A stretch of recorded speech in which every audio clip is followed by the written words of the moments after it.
Fiedler said to me, he said, well, Oliver J. Dragon, I would be delighted.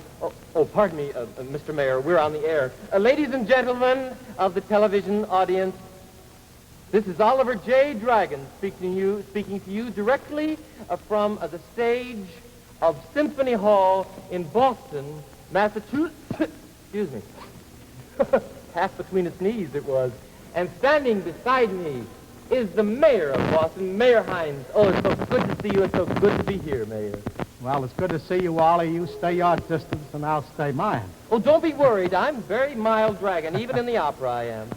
Well, Ollie, we are very proud indeed that the world premiere of St. George and the Dragon is being held here in the grand old city of Boston.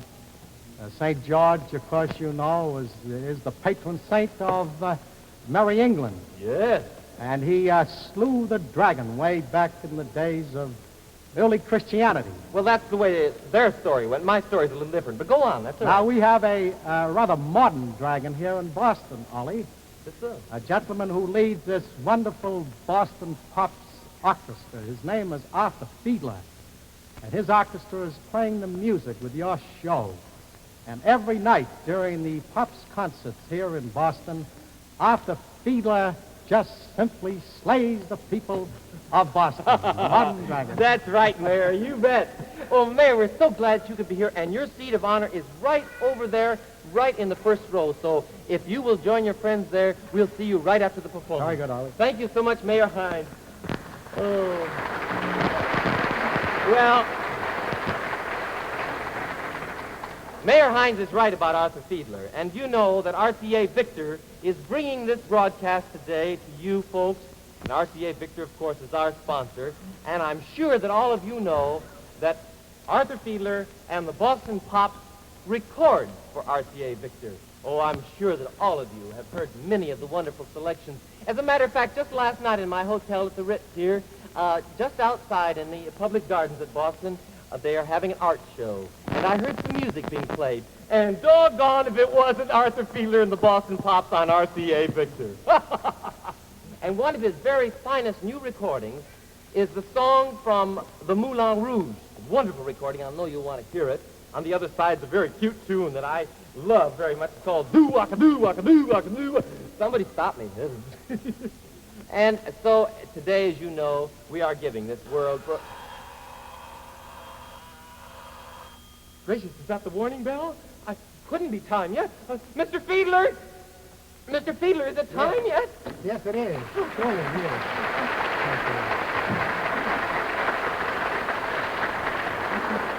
Oh, I'm so nervous, Mr. Fiedler. Do you think we'll make it all right? Don't be nervous. We'll get along all right. I'll meet you later on the coda there and watch for my sign, won't you? You bet I'll watch every movement you make, Mr. All Fiedler. right. Thank See you you so later. much. Goodbye. Well, I guess we're just about ready to start. It seems to me there were a million things more I wanted to say about the costumes. Mr. Lockwood and Miss Duray did Fran's costume. She's the princess, you know. I'm the dragon. Kukla is the prince. Madame Ooglepuss and Beulah are the ladies-in-waiting. And, oh, yes, Colonel Cracky is the king. His part was just written in the last minute. Now let me see it. Is that the... Fletcher, is that the signal? No, it's the telephone. Just a moment. Who's calling? It's the hospital where Arthur Godfrey is. You mean here in Boston? We've been trying all week to see him. What do they say? They say if you'd like to come over now, you can have an audience with Arthur Godfrey. Well, we can't come now unless we bring the whole Boston Pop. Well, I'll ask him. Well, in the meantime, I think we'd better get on with the opera. I guess we're all set for the overture, so Mr. Fiedler, are you ready?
The bell tolls, and all is well.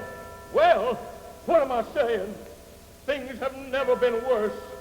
For my daughter, the princess, the fairest maid in all the land, has a date with a dragon. I have never interfered in my daughter's choice of friends before, and as much as I'd like to, I can't interfere now, because this dragon has threatened to destroy my kingdom if she does not keep the appointment. So here I am, torn between love and duty. Follow me, camera. Uneasy lies the head that wears a crown, and I quote, "Oh, your Majesty! Lady Ophelia, faithful lady in waiting, you are here to attend my daughter through this dreadful ordeal." "Oh, yes, I'll be by her side." "Thank goodness for that. I couldn't bear to stay. I'm a very nervous man." "You must be very bad, Your Majesty." "Sure, and nervous too." "Go, and have no fear. It's better this way. Please go, Your Majesty. Please go." "I will as soon as you let go of my coat." "Oh, the pain in His Majesty's heart. Oh, the sorrow he feels for the princess. Let us pray on this mortal day to heaven above for the princess. Let us pray on this mortal day.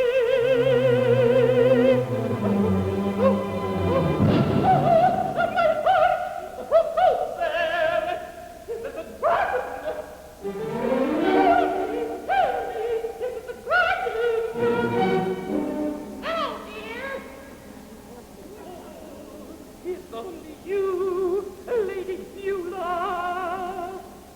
I've come to bid our princess goodbye. Her Highness, I pray. Time to bid our princess goodbye. Her Highness, I pray.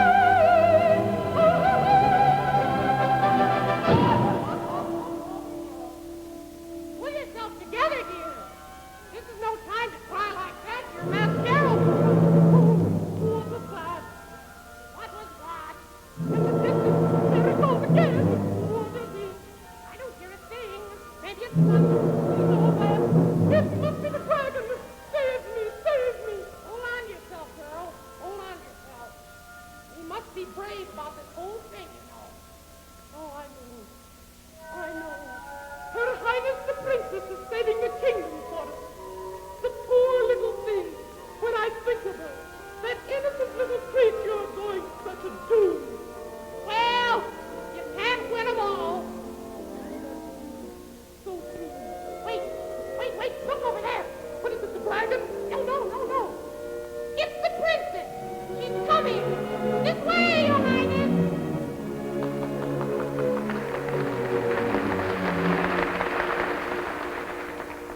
Lady Ophelia. Your Highness.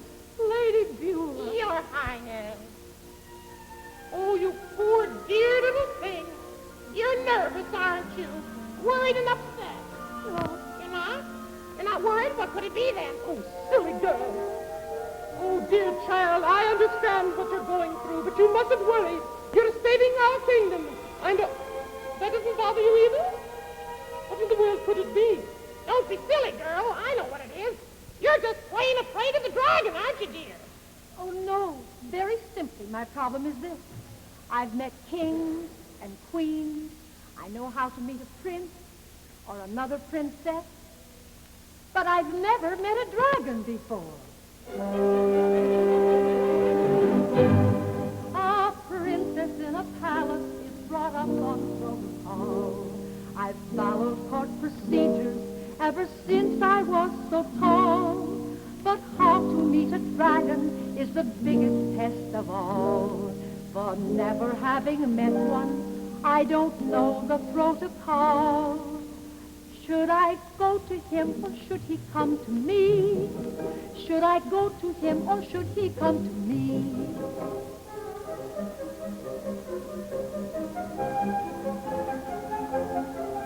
What?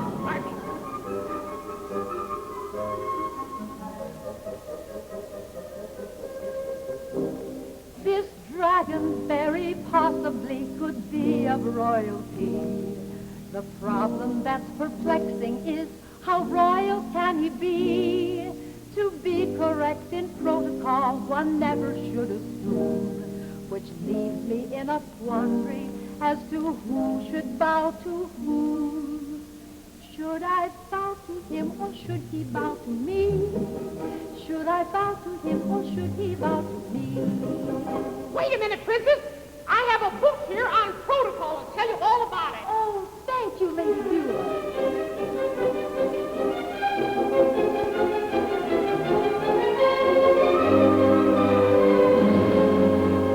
Wait, it says here, a dragon is a dragon, a princess is a princess, and never the two should meet.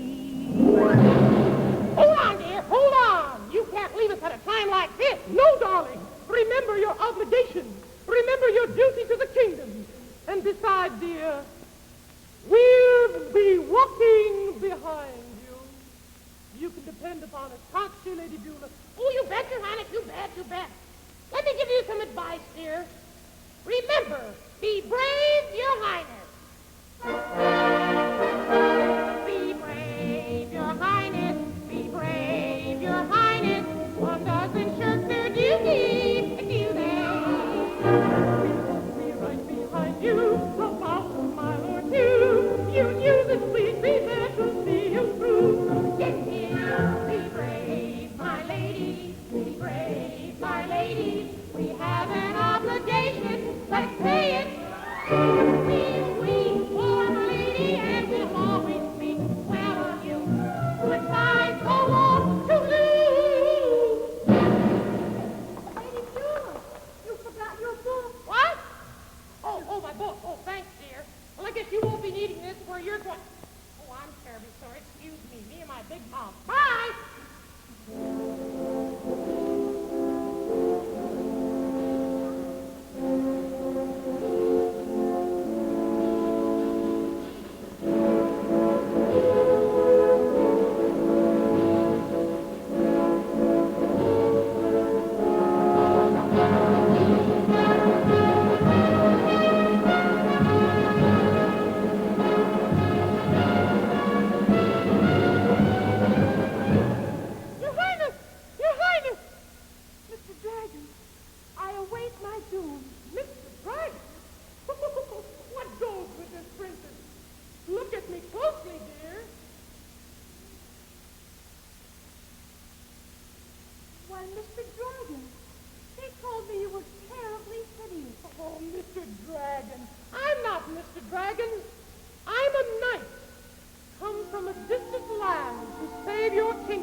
Darling, yeah.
dragon.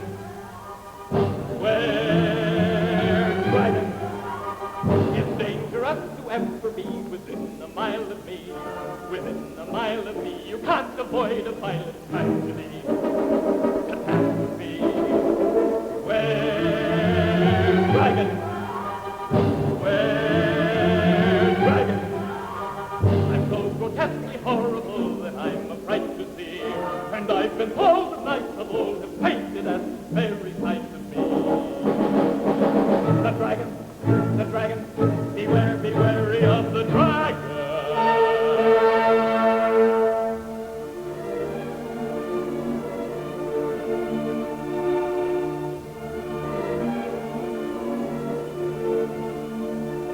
There's fire in my heart and brimstone in my soul. There's smoldering in my mind, in a flame beyond control. The very best at best will always turn out to be only second best. It won't protect you when I burn and boil and steam with all my inner life ignited. So who's excited?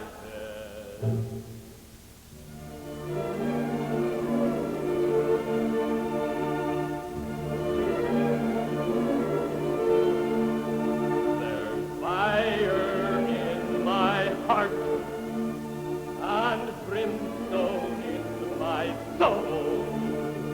The embers in my eyes alive but glowing cold. My life is instantaneous, just like spontaneous combustion. I flame, Ronson's my name.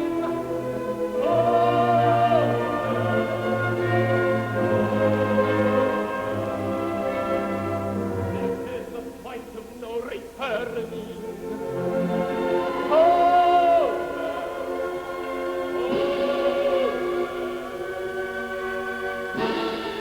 Where dragon fire is burning.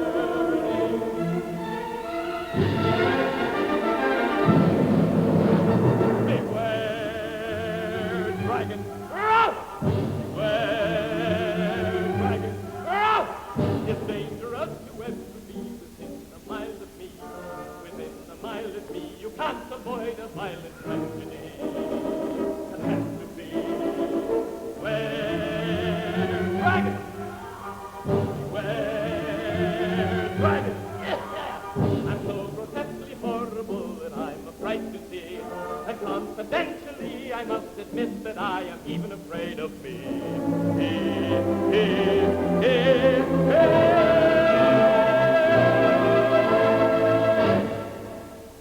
Nobody seems to realize that smoke gets in my eyes. I'm a living torch. I'm a burning fire. But I'm the original kiss of fire.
A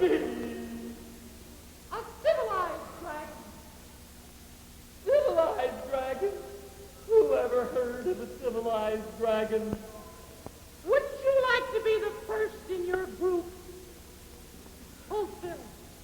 What are you going to do? What are you going to do? You're going to do something. Oh, I know what you're going to do. No, please. So hold still. Kneel, please. Right down. Right down. Not that tall. Kneel. Rise, Sir Ronson. Princess, princess, I beg the kingdom.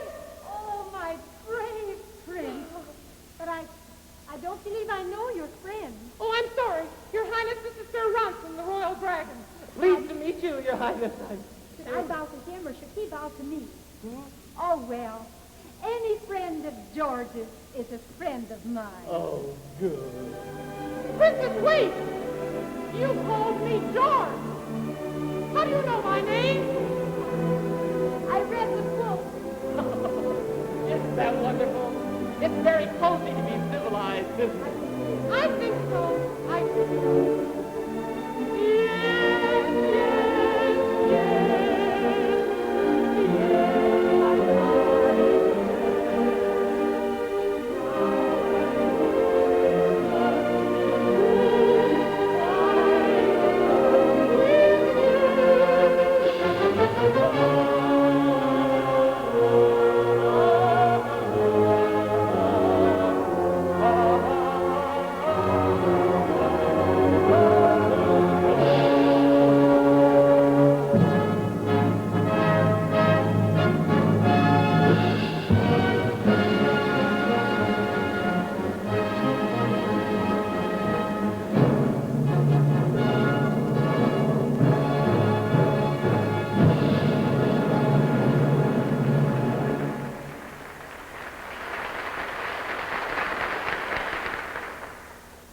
Thank you very much. May I say how wonderful it's been to be here in Boston with Mr. Fiedler and his wonderful orchestra. And now this gives me another wonderful opportunity, and that is to introduce the young man whose artistry makes possible all the voices and the manipulations of the Kukla, Mr. Burr Tillstrom. Thank you. And now, our composer, Jack Fascinato. Jack. Mr. Fiedler, our conductor. Happy anniversary to WBZ-TV, and remember, in television, it's RCA Victor. Here's a modern Midsummer Night's Dream, a dream made possible by the new RCA room air conditioner. The Joneses enjoy quiet, restful sleep in a room full of cool, refreshing air, even when it's hot and humid outside. Watch closely. You'll see a dream come true. She's dreaming about the wonderful changes in her home since the RCA room air conditioner made it such a pleasant place to live in. Her kitchen, for example. The RCA room air conditioner keeps the kitchen cool and comfortable on even the hottest day. Unpleasant cooking odors never drift into the living room. And the kitchen is easier to keep clean. In the living room, a larger model RCA room air conditioner. There are 7 different models, 5 window and 2 console, all reasonably priced. Yes, Mrs. Jones really loves the RCA room air conditioner. It's helped her family live better, breathe better, feel better. Tune in perfect weather with the climate tuner concealed in this recessed panel. The wonderful RCA Heart of Cold compressor and the directional grill keep the room comfortable. Yes, life is a dream come true thanks to the RCA room air conditioner. Cool summer days, nights of restful sleep. See the RCA room air conditioner now. And for finest installation and service, get an RCA factory service contract. NBC Television.